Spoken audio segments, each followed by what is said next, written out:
Yes, once again in front of you, this is Praveen Aishwarya, educator at learning power. और आज के इस session में हम लोग डिस्कस करने वाले हैं आरपीएफ रिक्रूटमेंट 2024 को लेकर के। आरपीएफ के इस रिक्रूटमेंट में एसआई और कांस्टेबल पोस्ट के लिए वैकेंसी निकाली गई है, जिसका ऑफिशियल आपको नोटिफिकेशन भी दिखाऊंगा, और उसके साथ साथ क्या एलिजिबिलिटी है, क्या सिलेबस है और किस तरह से आप प्रिपरेशन करेंगे कि इस कोर्स में मीन्स कि इस पोस्ट के लिए एसआई और कांस्टेबल पोस्ट के लिए आप एलिजिबल हो जाएंगे। आप सभी को बता दूं कि ये आरआरबी के द्वारा 4460 वैकेंसी अनाउंस किए गए हैं। हालांकि ये वैकेंसी कम है, लेकिन हमें इसी वैकेंसी में इस बार 4460 में से क्वालिफाई होना है। ठीक है, तो इसके लिए क्या क्या एलिजिबिलिटी रहेगी, क्या सिलेबस है और क्या एज लिमिट है और किस तरह से आप प्रिपरेशन करेंगे, क्या सिलेबस है, कहाँ से तैयारी करें, इन सारी चीज़ों को लेकर आज के इस सेशन में हम लोग डिस्कस करने वाले हैं और देखेंगे क्या क्या नोटिफिकेशन में है और किस तरह से मैंने इसको इंक्लूड किया है। ठीक है, तो सबसे पहले जो गवर्नमेंट का नोटिफिकेशन आया है उसको देखते हैं और उसके बाद बाकी की चीज़ों को डिस्कस करेंगे। तो आते हैं सबसे पहले हम लोग और देखते हैं क्या नोटिफिकेशन में है और किस तरह से ये दिया गया है। तो आपके सामने ये गवर्नमेंट ऑफ इंडिया का आपको दिख रहा होगा, यहाँ पर बोला गया है गवर्नमेंट ऑफ इंडिया का। ये आपको नोटिफिकेशन दिखा दूं मैं ज़रा, एक मिनट। ये नोटिफिकेशन है और जिसमें बोला गया है, आप देखेंगे यहाँ पर government of India, ministry of railway है ना, और रेलवे रिक्रूटमेंट बोर्ड आरआरबी का ये हमारा है। और इसी में बोला गया है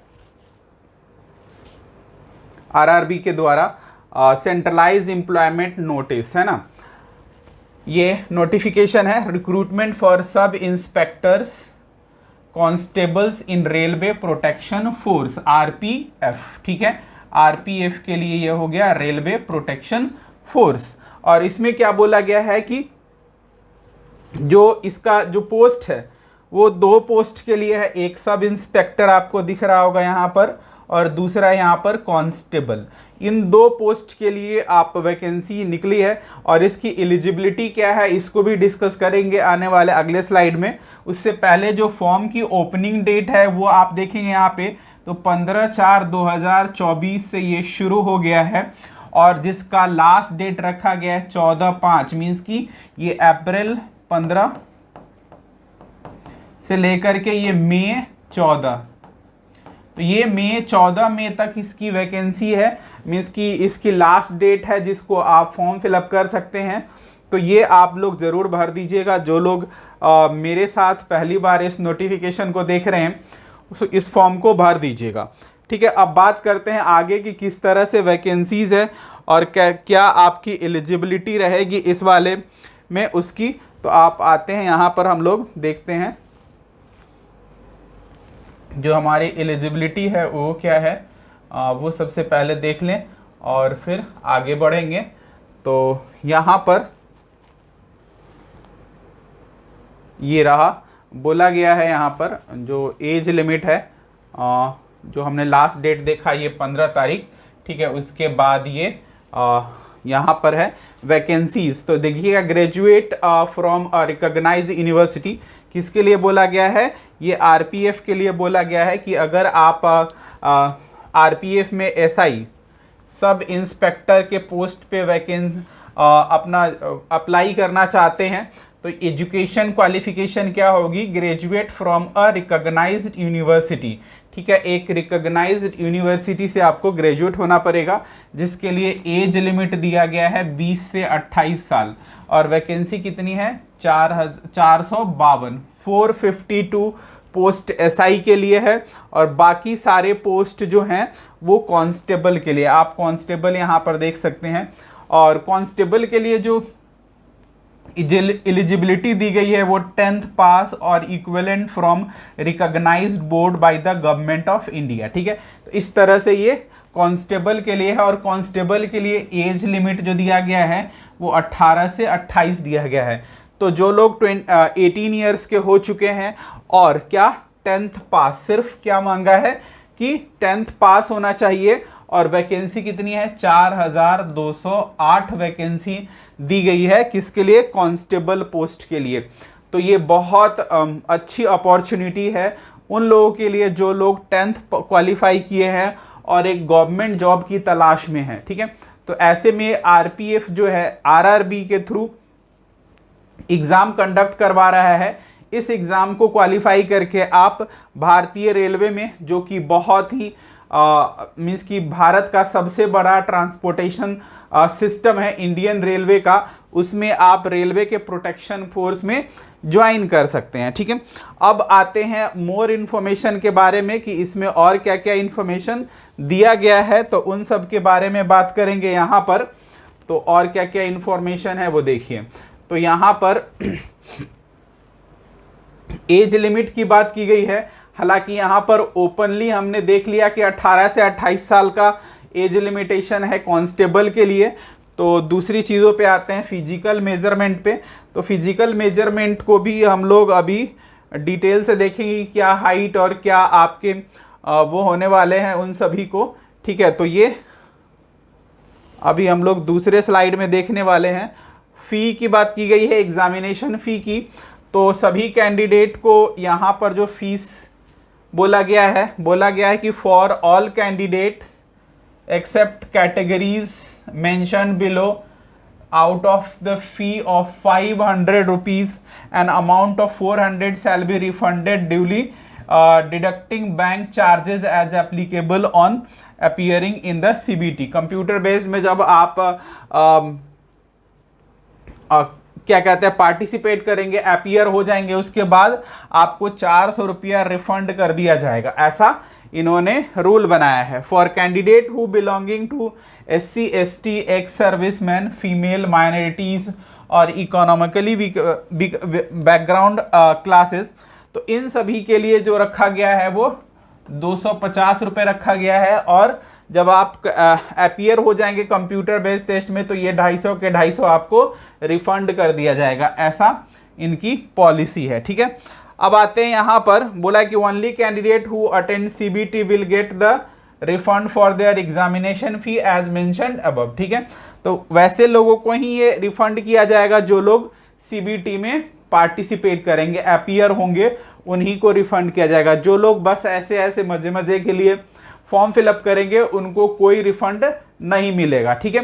तो ऐसे भी जो लोग फॉर्म फिलअप करते हैं वो एग्ज़ाम देते ही हैं, क्योंकि सबको नौकरी चाहिए, ठीक है।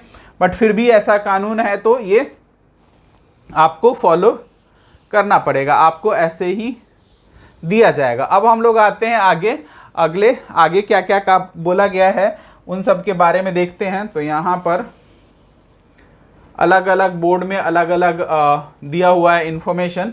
अब हम लोग आते हैं और जो स्पेशल हमारा सिलेबस है, किस तरह से हम अपनी तैयारी करें और क्या क्या सिलेबस होगा उनकी बात करें यहाँ पर।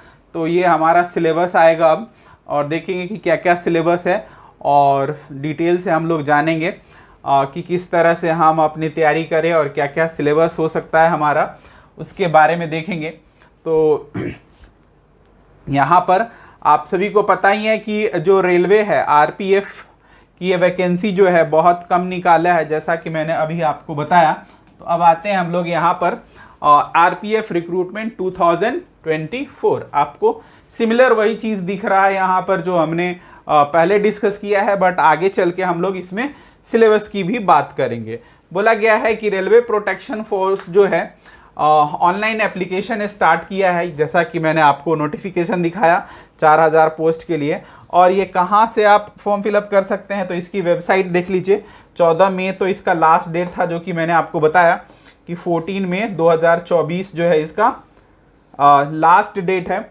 और www.rpf.indianrailways.gov.in ये उनका वेबसाइट का लिंक है, जहां पर आप क्लिक करके जो है आरपीएफ रिक्रूटमेंट का फॉर्म फिलअप कर सकते हैं, ठीक है। अब आते हैं आगे और भी इंफॉर्मेशन यहाँ पर। तो ये इम्पॉर्टेंट डेट है जो कि मैंने इंक्लूड किया है दोबारा से आप सभी के लिए। वहाँ पर भी ये सारे इंफॉर्मेशन थे जैसा कि हमने देखा था, अब दोबारा से आप देखेंगे तो ऑफिशियल नोटिफिकेशन रिलीज डेट था जो, वो था हमारा 14 अप्रैल 2024, और जो ऑनलाइन स्टार्ट हो गया डेट है 15 अप्रैल से ये शुरू हो गया है फॉर्म। और आप सभी इसको फिल कर दीजिएगा जितना जल्दी हो सके। लास्ट मिनट में वेबसाइट स्लो होने के चांसेस होते हैं, तो अक्सर हम लोग स्टूडेंट को यही एडवाइस करते हैं कि जैसे ही वैकेंसी आई है वैसे ही आप लोग इस फॉर्म को फिलअप कर दीजिए, ताकि लास्ट मिनट रश से बचा जा सके और अपने एप्लीकेशन फॉर्म को आप आराम से अच्छे से फिलअप कर सके। ठीक है, तो ये 14 मई 2024 ये लास्ट डेट है फॉर्म अप्लाई करने का ऑनलाइन। उसके बाद एप्लीकेशन फ़ी आप जो है 24 मई 10 दिन का टाइम दिया गया है आपको कि आप पे कर सकते हैं, और एप्लीकेशन मॉडिफिकेशन डेट है। और हाँ, एक चीज़ और मॉडिफिकेशन के बारे में हम लोग डिस्कस करेंगे। ये आजकल एक नया रूल इन्होंने कर दिया है, न्यू रूल क्या किया है उसके बारे में हम लोग देखेंगे कि अगर आप गलती करते हैं फॉर्म फिलअप करते टाइम, है ना, तो भारी नुकसान उठाना पड़ जाएगा आपको। इसीलिए नोटिफिकेशन को केयरफुली पढ़िएगा सबसे फॉर्म भरने से पहले। ठीक है, कि क्या साइज़ का फ़ोटो लगेगा, किस तरह से आप सारी चीज़ें हैं, सारे डिटेल्स जो है 2-2 बार चेक जरूर कीजिएगा। क्यों चेक करने के लिए मैं कह रहा हूँ, तो आपको ना ये मॉडिफिकेशन के नाम पर आपसे पैसे लिए जाएंगे। ठीक है, कि अब एसएससी में भी अभी फॉर्म आया हुआ है, एसएससी सीएचएसएल का, और उसका भी डेट है अभी, है ना। आप लोग एसएससी सीएचएसएल का भी फॉर्म फिलअप कर सकते हैं जो लोग 12th क्वालिफाई हैं। और एसएससी सीएचएसएल में भी मॉडिफिकेशन के लिए कि अगर एक बार गलती हो गई आपकी तो आपको 200 रुपये हर मॉडिफिकेशन पे आपको पे करने पड़ जाएंगे, है ना, जो कि रिफंडेबल नहीं होगा। हालांकि यहाँ तो रिफंड कर रहे हैं आपको, जो पहला फ़ी है 500 रुपीज़ का, वो आपको उसमें से 100 डिडक्ट करके 400 आपको जब आप सीडीपी में अपीयर हो जाएंगे तो आपको रिफंड कर दिया जाएगा। लेकिन एसएससी में ऐसा कुछ नहीं है। ठीक है, तो वो ध्यान रखिएगा, इसकी जो मॉडिफिकेशन पॉलिसी है ठीक नहीं है। ठीक है, चलते हैं आगे। एजुकेशनल क्वालिफिकेशन की बात करें तो बोला गया candidate should possess the prescribed academic qualification to be eligible to apply online for the constable and sub inspector post. ठीक है, ये कांस्टेबल और सब इंस्पेक्टर के लिए, एसआई के लिए, जैसा कि हम लोग पहले ऑफिशियल नोटिफिकेशन जो दिखाया था उसमें आपको देखने को मिला था, ये सब हम लोग देख चुके हैं कि कांस्टेबल के लिए 10th और जो सब इंस्पेक्टर के लिए आपको बैचलर डिग्री मीन्स की ग्रेजुएट होना जरूरी है। ठीक है, एजुकेशन क्वालिफिकेशन हम लोग देख चुके थे। अब आते हैं यहाँ पर एज लिमिट भी हमने देखा कि to be eligible to apply online RPF recruitment 2014-24 candidate should possess the minimum and maximum age prescribed for each. ठीक है, तो ये आपको यहाँ पर दिया हुआ है, और कांस्टेबल के लिए 18 से 28 और सब इंस्पेक्टर के लिए 20 से 28 साल की आपकी ये रखी गई है। ठीक है, अब आते हैं आगे आपको सिलेबस से रूबरू कराना है, और उससे पहले कुछ चीज़ें हैं जो हमें ध्यान में रखनी है। क्या बोला गया कि candidate must keep their mobile number and personal email ID active. ठीक है, ये आपको ध्यान रखना है कि जिस मोबाइल नंबर से आप फॉर्म फिलअप कर रहे हैं, रजिस्ट्रेशन कर रहे हैं, वो मोबाइल नंबर आपका हमेशा एक्टिव रहना चाहिए। एक्टिव रहने के साथ साथ आपको ईमेल आईडी भी एक्टिव होना चाहिए through out the recruitment process. ठीक है, क्योंकि ये सारे कम्युनिकेशन जो है उसी मोबाइल नंबर और ईमेल के थ्रू आपको दिए जाएंगे। RRB will not entertain any request for change of mobile number. ठीक है, मोबाइल नंबर चेंज का कोई ऐसा रिक्वेस्ट आपको एक्सेप्ट नहीं करेगी। ठीक है, an email address at any stage. ठीक है, candidates are advised to carefully note and remember their registration number for further stage of the recruitment process. ये सब मोस्टली जो है हर स्टूडेंट ऐसा करते हैं कि वे अपने नंबर और ईमेल आईडी को सेम ही रखते हैं, ऐसी कोई बात नहीं है। लेकिन कभी कभी कुछ लोग ऐसी गलती कर जाते हैं और सोचते हैं कि बाद में चेंज कर लेंगे, लेकिन ऐसा कोई ऑप्शन आरआरबी आपको नहीं देने वाला है, तो आप ध्यान रखिएगा इन सारी चीज़ों को। अब आते हैं आगे क्या इंक्लूड किया है, तो अब देखिएगा application fee will be refunded after deducting applicable bank charges after appearing in CBT, ठीक है। सीबीटी में अपीयर होने के बाद आपको ये पैसा वापस कर दिया जाएगा। After the final submission of the online application if candidate wishes to modify, देखिएगा मॉडिफिकेशन रूल यहां पर दिया गया है, चार्जेस और correct any detail except details filled in the create an account form including the mobile number and IDs, he and she may do so by paying a modification fee of rupees 250, ठीक है। Not refundable, ये non refundable है, जो कि आपको refund नहीं किया जाएगा, इसलिए फॉर्म बड़े ध्यान से फॉर्म फिलअप कीजिएगा, ठीक है। और क्या कहता है कांस्टेबल का सिलेबस, तो देखिएगा यहाँ पर तो थोड़ी चीज़ें मैंने यहाँ पर इंक्लूड की हैं, आगे अगले स्लाइड में और भी चीज़ें आपको दिखेगा। तो like the selection process of railway protection force constable divided into 4 stages. The first stage क्या है, सीबीटी, कंप्यूटर बेस्ड टेस्ट, ये क्या है हमारा पहला स्टेज है। और इस स्टेज में आपको जब जैसे ही आप अपीयर होंगे, है ना, उसके बाद आपका फीस जो है वो क्या होगा, रिफंड कर दिया जाएगा, ठीक है। बोला कि those who pass the first stage will invited for the physical measurement test, जिसको पीएमटी फिजिकल मेजरमेंट टेस्ट बोला गया है, followed by the physical efficiency test PET, ठीक है। The final stage is document verification based on candidates performance in all stages of the recruitment process, ठीक है। तो इस तरह से ये आपका प्रोसेस कंप्लीट होगा। अब हम लोग आते हैं अगले स्लाइड पे। ये है आपका Indian railway RPF constable exam pattern, ठीक है। तो एग्जाम पैटर्न आपको यहाँ पर दिख रहा है। अब आते हैं देखते हैं, तो ये आरपीएफ का एग्जाम पैटर्न 2024। तो देखिएगा यहाँ पर बोला गया कि बेसिक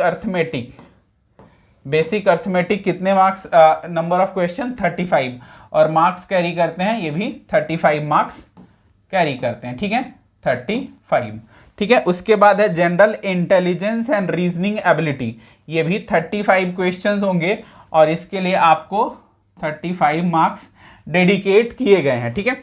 और जनरल अवेयरनेस, जो कि बहुत ही इंपॉर्टेंट यहाँ पर रोल प्ले करेगा आरपीएफ के इस एग्जाम में, आपको 50 जीके के क्वेश्चन होंगे, जीके के 50 क्वेश्चन होंगे। तो ये सबसे ज़्यादा इंपॉर्टेंट रोल प्ले कर रहा है, इसीलिए आपको जीके पर बहुत ज़्यादा फोकस करना पड़ेगा, सबसे ज़्यादा, क्योंकि ये मोस्ट मार्क्स कैरी कर रहे हैं 50 नंबर के, और टोटल 120 मार्क के आपके पेपर होंगे और 120 क्वेश्चन भी होंगे, ठीक है। तो ये है आपका एग्जाम का सिलेबस, एग्जाम का पैटर्न, और आपको इसी में अच्छा करना है। उसके बाद यहाँ पर देखेंगे तो आरपीएफ कांस्टेबल फिजिकल मेजरमेंट के लिए क्या कह रहा है उसको देख लेते हैं।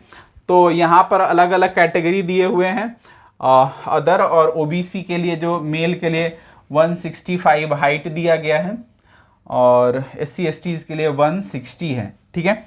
और गढ़वालेज, गोरखाज, मराठाज, डोगराज, कुमाऊनीज और इन सब के लिए 163 है, ठीक है। तो ये मेल कैंडिडेट के हाइट हो गए, और उसी तरह से ये चेस्ट मेजरमेंट है, ठीक है, 80, 76 और 80, इस तरह से आपको ये मेजरमेंट है, ठीक है।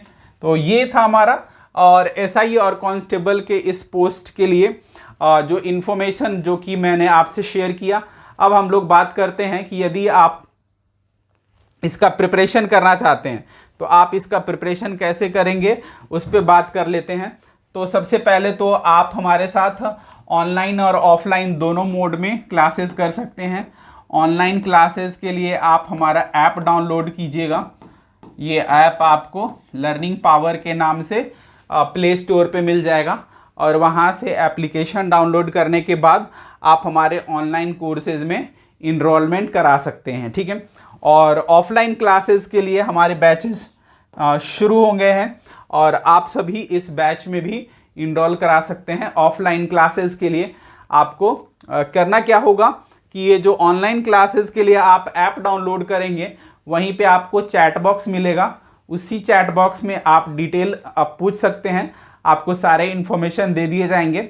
जैसे ही आप ऐप डाउनलोड करेंगे, आपको मैसेज आएगा कि आप ऑनलाइन क्लासेस ज्वाइन करना चाहते हैं या ऑफलाइन क्लासेस, अकॉर्डिंगली आपको सारे इन्फॉर्मेशन दे दिए जाएंगे। ठीक है, तो ये बैच आप ज्वाइन कर सकते हैं, दोनों ऑप्शंस अवेलेबल है। आप सभी को बता दूं कि इसके लिए आपको बुक्स जो कि स्टडी मटेरियल के रूप में मिलेगा, वो अगर ऑनलाइन क्लासेस करते हैं तो ऑनलाइन के लिए हम लोग बाई पोस्ट आपको भेजेंगे बुक। ठीक है, वो कि जो कि आपके फीस में ही इंक्लूड होगा, और ऑफलाइन क्लासेस के लिए तो आपको मिलेंगे ही मिलेंगे। तो ऑनलाइन क्लासेस में भी और ऑफलाइन क्लासेस में भी दोनों में हम आपको बुक्स प्रोवाइड करेंगे, स्टडी मटेरियल, ताकि आप उससे अपने प्रिपरेशन को मजबूत बना सकें। इसके साथ साथ बहुत सारे ऐसे रिकमेंडेशन है, नोट्स वगैरह है, पीडीएफ्स हैं, सब आपको अपने एप्लीकेशन पे जैसे ही आप इनरोलमेंट कराएंगे, आपको इनरोलमेंट के साथ साथ वो सारे पीडीएफ्स और जो नोट्स हैं वो सारी चीज़ें आपको अवेलेबल करा दी जाएगी। तो ये पूरा रहेगा। आप ऑनलाइन क्लासेस, ऑफलाइन क्लासेस भी हमारे साथ कर सकते हैं, और फॉर्म तो भर ही दीजिएगा, क्योंकि इस तरह की अपॉर्चुनिटीज़ बार बार नहीं आती, और आया हुआ है तो आप फॉर्म को फिलअप कर दीजिए। ज़्यादा जानकारी के लिए कमेंट बॉक्स में कमेंट कीजिएगा, सारे इन्फॉर्मेशन आपको कमेंट बॉक्स में भी दिया जा सकता है। हमारे सोशल मीडिया के सभी प्लेटफॉर्म पे लर्निंग पावर के नाम से सर्च कर सकते हैं। और भी जो एग्जाम्स के इन्फॉर्मेशन होंगे मैं टाइम टू टाइम आपको देता रहूँगा, इसीलिए अगर चैनल पे पहली बार आए हैं तो मेरे चैनल को सब्सक्राइब कर लीजिएगा, ताकि मुझे भी इंकरेजमेंट मिले और आपको भी एग्जाम रिलेटेड इन्फॉर्मेशन मिल सके। So thanks for watching, have a nice day.